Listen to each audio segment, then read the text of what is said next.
Messi, encara Messi, encara Messi, encara Messi, encara Messi, encara Messi, encara Messi, encara Messi, encara Messi, encara Messi, encara Messi, encara Messi, gol, gol, gol, gol, gol, gol, gol, gol, gol, gol, gol, gol, gol. Manchester City are still alive here. Balotelli, Aguero! Et pour Ribéry qui va arriver devant Casillas. Vas-y mon petit. Le premier but de Ribéry avec l'équipe de France. Liverpool 3-0. Corner taken quickly, Origi! He's doing it! Unbelievable! Divock Origi!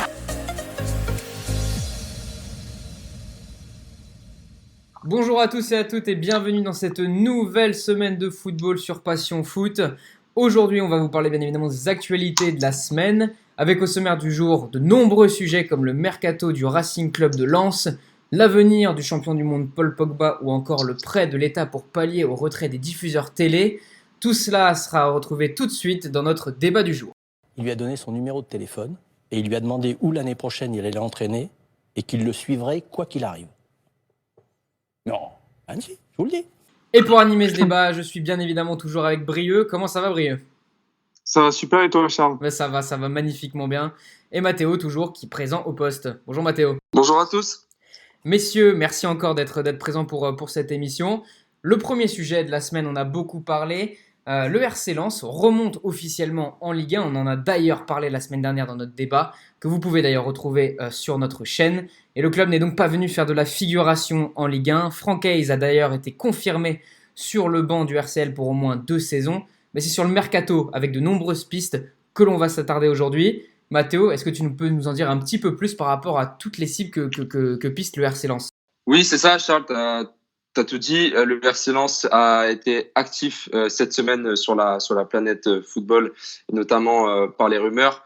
On parle de Sébastien Corchia, Loïc Badet, Gaël Kakuta, Kevin Endoram, Eric Boteac ou encore Maxime Le Marchand. Des noms qui sont connus en France, ayant une certaine expérience de la Ligue 1 ou des jeunes à fort potentiel comme Loïc Badet par exemple. Brieux, ton avis par rapport à toutes ces recrues du RC Lens, quelle est selon toi l'ambition que peut avoir le RC Lens l'année prochaine ? Ils sont clairement pas venus faire de la figuration, ils veulent rester en Ligue 1. Et à quel stade tu les vois, quelle position tu les vois à peu près en Ligue 1 la saison prochaine ? Voilà, Charles, tu l'as dit, Lens n'est pas venu l'année prochaine en Ligue 1 pour être relégué tout de suite. Je pense qu'ils vont essayer de viser une 10e place. Faudra voir les effectifs respectifs des clubs de Ligue 1 à la fin du mercato estival.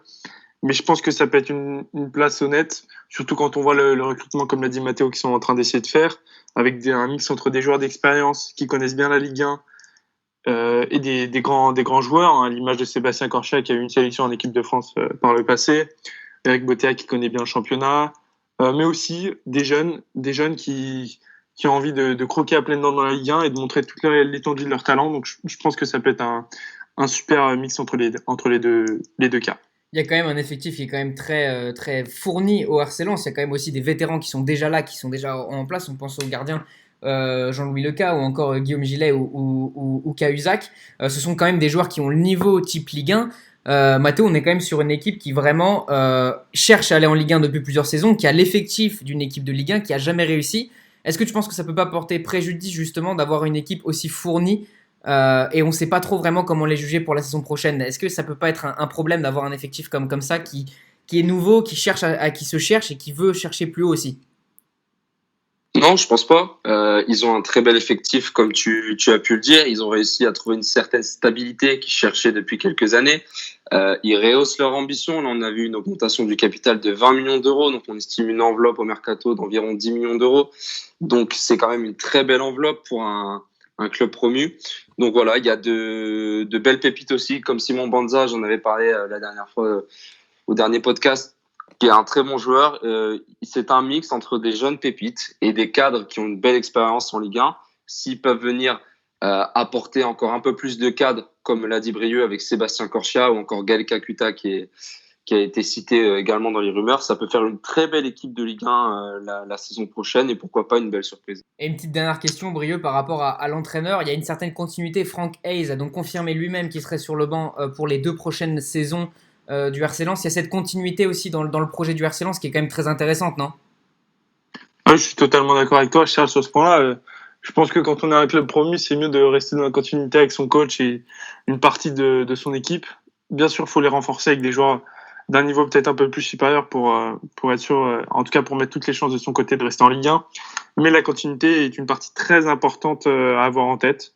Et je pense que le RC Lens l'a bien compris et c'est une très bonne décision, je pense. En tout cas, on suivra avec attention ce mercato du RC Lens pour vraiment voir quels seront les objectifs du club nordiste la saison prochaine en Ligue 1. Paul Pogba, on n'a plus vu le joueur français sur le terrain depuis le 26 décembre dernier contre Newcastle et seulement 44 petites minutes. Son dernier match complet lui remonte au 30 septembre contre les Gunners d'Arsenal. Aujourd'hui, Paul Pogba a été proposé pour les plus grands clubs, mais 3 grands noms sont sortis, le Real Madrid, un possible retour à la Juventus ou encore également une arrivée du côté de l'Inter Milan. Brieux, selon toi, quel est l'avenir de Paul Pogba? Comment tu vois la suite de l'aventure Manchester et Paul Pogba? Est-ce qu'on arrive au terme de cette aventure? Moi, je pense que l'aventure va toucher à sa fin cet été. Pogba, il lui reste un an de contrat chez les Red Devils et je pense qu'il va changer d'air cet été.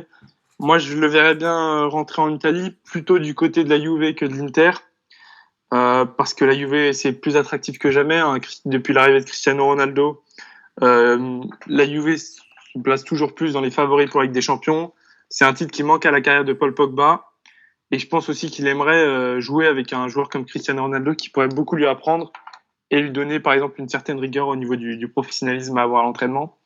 Après, au niveau de l'Inter de Milan, c'est avec Antonio Conte, c'est un coach qu'il a déjà eu. C'est un projet très alléchant qui a déjà un peu commencé à porter ses fruits cette année. On l'a vu en championnat d'Italie.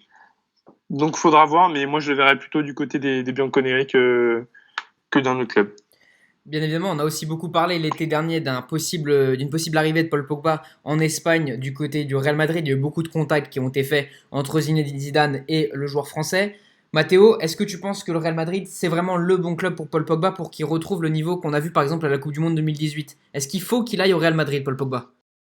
Clairement, oui. Je trouverais ça dommage qu'il fasse encore un retour dans un de ses anciens clubs. J'aimerais en fait le voir ailleurs, dans un championnat nouveau de ce qu'il connaît. Et je pense que le Real Madrid, c'est un club qui lui correspondrait tout à fait. Je pense qu'une association avec Casemiro lui permettrait de jouer un peu plus haut dans un rôle qu'il affectionne particulièrement, notamment aux côtés d'N'Golo Kanté en équipe de France.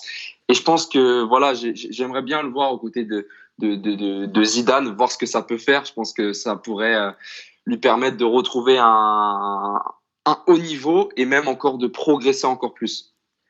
En tout cas, on sait que Paul Pogba donc, est très très courtisé. Moi, j'aimerais aussi qu'on parle un petit peu de l'Inter Milan. Brieux, tu en as parlé un petit peu. C'est un projet qui devient de plus en plus intéressant. On l'a vu cette saison en Serie A, il y a quand même un projet qui est très très bien mené et bien ficelé.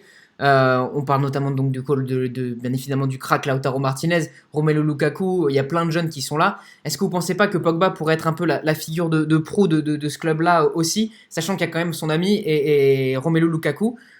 Mathéo, tu ne penses pas quand même qu'il y a une possibilité de voir par exemple Pogba aller dans le même championnat, mais dans un autre club, par exemple à l'Inter, donc ça serait quand même intéressant de le voir dans ce club-là. C'est sûr, parce que l'Inter, c'est un club qui revient fort ces dernières années avec des belles recrues. Maintenant, moi, Pogba, je veux le voir qu'au Real Madrid. Je pense à ça depuis longtemps. Aux côtés de Casemiro, ça peut faire vraiment de très belles choses. Mais pour revenir à l'Inter, en effet, l'Inter, c'est un très bon club avec un beau projet d'avenir. Donc, ce serait pas un mauvais choix de rejoindre l'Inter de Milan non plus. Et Brieux, dernière petite question concernant du coup le Real Madrid. Je pense pas qu'il y a aussi une sorte d'embouteillage au milieu de terrain avec du coup Luka Modric, Toni Kroos, Valverde qui monte en puissance, Casemiro. Si on rajoute Pogba à ce milieu-là, tu penses pas qu'il peut y avoir aussi un petit problème aussi de nombre au Real Madrid si Pogba arrive dans ce club-là? Je ne sais pas, je dirais plutôt que je pense pas, parce que quand on voit Luka Modric, je crois qu'il a 34-35 ans, il est sur le départ. Ça fait plusieurs années qu'on en parle justement du côté de l'Inter. Après, c'est sûr qu'avec Federico Valverde, Toni Kroos et Casemiro, ce qui est sûr pour moi, c'est que Pogba, il aura sa place sans souci s'il est à son meilleur niveau. Après, ça, ce sera à Zidane de se creuser la tête pour savoir dans quel dispositif le mettre. Mais moi, je pense, comme Matteo, que ce serait une super idée pour lui et pour le Real qu'il aille chez les merengues. Après, moi, je suis pas contre un retour à la Juve non plus. En tout cas, on suivra avec impatience le retour du champion du monde français sur les terrains. Donc, on l'a répété, qu'il n'a plus posé un pied sur un terrain depuis décembre dernier. Saison catastrophique pour le milieu de terrain français. On l'espère le revoir dans un club, que ce soit à Manchester ou autre part. Autre sujet très important de la semaine, les diffuseurs de la Ligue 1, Canal et beIN, ont trouvé un accord avec la Ligue, avec la LFP, pour diminuer leur engagement monétaire et économique. Et c'est l'État qui va donc faire un prêt pour sauver les clubs. Un prêt qui s'élève à peu près au plus de 200 millions d'euros. Mathéo, est-ce que tu peux nous en dire plus sur ce prêt et un petit peu plus comment ça marche? Que représente ce prêt pour les clubs? Alors du coup, c'est la Ligue de football, donc la LFP, qui a souscrit auprès de son établissement bancaire un PGE, ce qu'on appelle un PGE, donc un prêt garanti par l'État. Les clubs contractant ce prêt n'auront pas à rembourser dès la première année. Donc, ils pourront commencer à rembourser ce prêt juste après ce délai. Ce prêt devrait être remboursé avant 5 ans. Donc attention, il faut rappeler que ce n'est pas un don. C'est un prêt qui va devoir être remboursé dans l'avenir. Cependant, je trouve qu'il permet de lisser un petit peu les pertes sur plusieurs années et soulager les clubs en cette année très compliquée financièrement. Brieux, est-ce que tu penses que c'est vraiment une bonne solution pour sauver les clubs? Et est-ce qu'on n'en veut pas peut-être aussi à Canal et beIN de s'être enlevé de cet engagement comme ça et de forcer un peu l'État à sauver les clubs français? Qu'est-ce que t'en penses, toi? Moi, je pense que c'est une bonne décision de la LFP qui veut vraiment pas délaisser les clubs de football. On parle souvent énormément même d'argent dans le football. Dans des périodes compliquées, le football est aussi touché comme les autres entreprises et comme les autres milieux. Donc, je pense que c'est une bonne décision. Après, c'est vrai que par rapport à Canal et beIN, c'est un peu égoïste de leur part, mais il faut les comprendre. Hein. C'est comme, c'est une prestation qu'ils n'ont pas touchée. Moi, je comprends, même si je trouve ça égoïste de leur part, je comprends. En tout cas, c'est quand même assez inédit que l'État intervienne directement dans les banques des clubs français. Mathéo, est-ce que sur le long terme, est-ce que justement cet arrêt de championnat va pas être un négatif pour la France? Est-ce qu'on va pas sortir perdant de cet arrêt de championnat, sachant que les clubs désormais ont une dette envers l'État? Est-ce que c'est pas au final, économiquement, c'est peut-être une mauvaise idée d'avoir arrêté le championnat? Bah, clairement, parce que quand on voit que les autres championnats à côté, comme l'Espagne, comme l'Allemagne, qui va reprendre, je crois que c'est samedi prochain, avec de très beaux matchs au programme, ça reprend partout. Donc eux vont pouvoir toucher les droits télévisuels. Et nous, on va avoir de nombreuses pertes économiques, certes qui vont être comblées par un prêt, mais ce prêt, il va falloir le rembourser chaque année. Donc on va mettre du temps. Et face à la concurrence, ça peut être une perte de compétitivité par rapport aux transferts qui vont être effectués à chaque mercato, quoi. Donc oui, il va falloir du temps pour se relever. Finalement, d'un point de vue économique, c'était peut-être la meilleure idée de continuer ce championnat. C'est d'ailleurs un des arguments qu'avait avancé Jean-Michel Aulas sur le plan football européen. En tout cas, on espère vraiment que tous les clubs français vont arriver à s'en sortir. On n'en doute pas pour les plus gros, mais que tous les clubs historiques de notre championnat pourront continuer de vivre économiquement dans la sérénité. Avant de passer à notre partie mercato, présentée bien évidemment par Mathéo, j'aimerais passer un petit message au club de Montauban de Bretagne, dans cette période compliquée, qui est venu en aide à une EHPAD de leur région, en leur apportant un soutien quotidien, en leur donnant, en leur offrant les tablettes numériques du club pour être en contact avec leur famille. C'est encore une petite preuve, ou même une grande preuve, que le football a une valeur beaucoup plus sociale, beaucoup plus importante qu'un simple sport. Même dans le football amateur, qui traverse une période très difficile, les championnats ont été arrêtés depuis maintenant un petit moment. Et c'est très important d'avoir des clubs qui, même dans cette période compliquée, continuent à transmettre de la joie et du bonheur en dehors des terrains.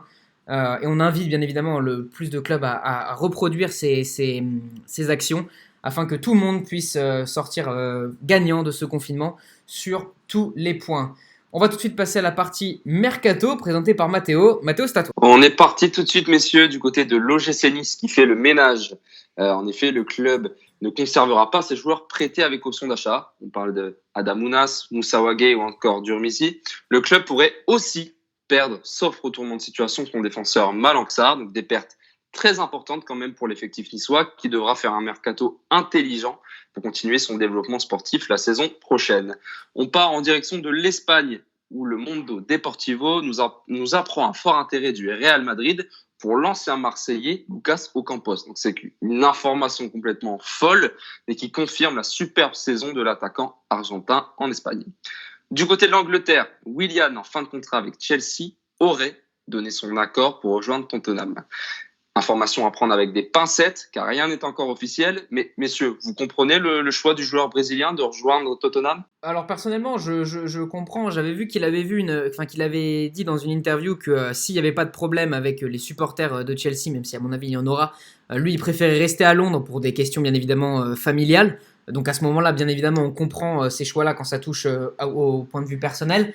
Et puis Tottenham, il va retrouver du coup José Mourinho, qui était son entraîneur aussi à Chelsea.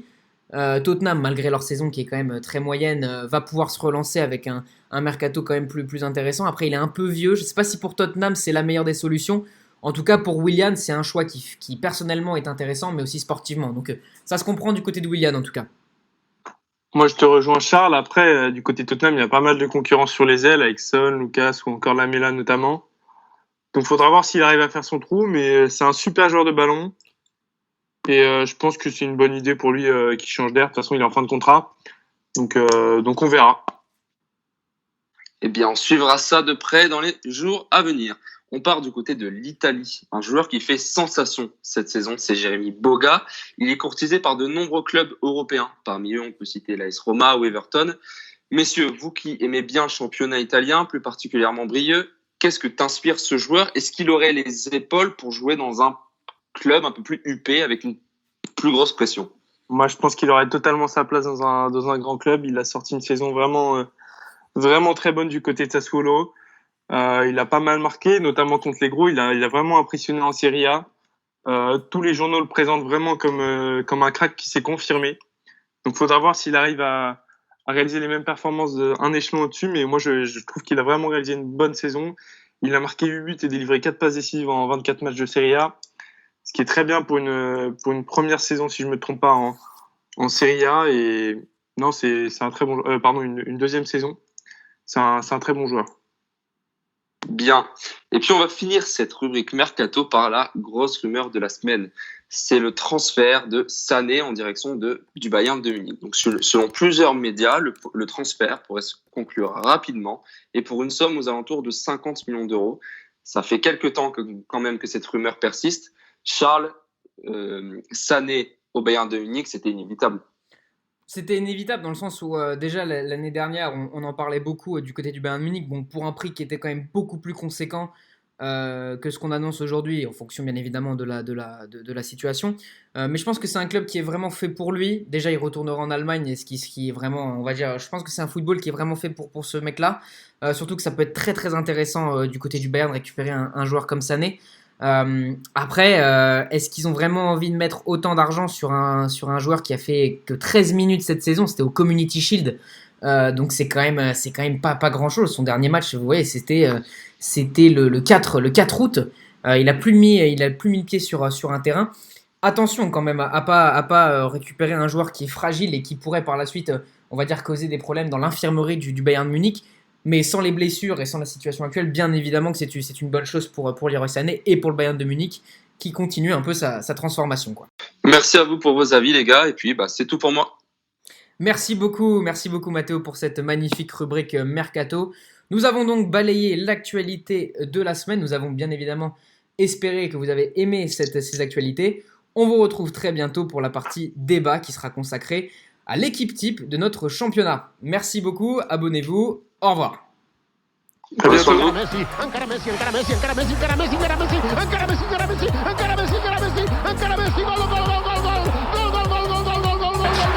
City are still alive here.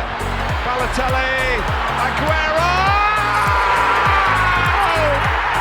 Et pour Ribéry qui va arriver devant Casillas. Vas-y mon petit! Le premier but de Ribéry avec l'équipe de France! Liverpool 3-0. Corner taken quickly, Origi!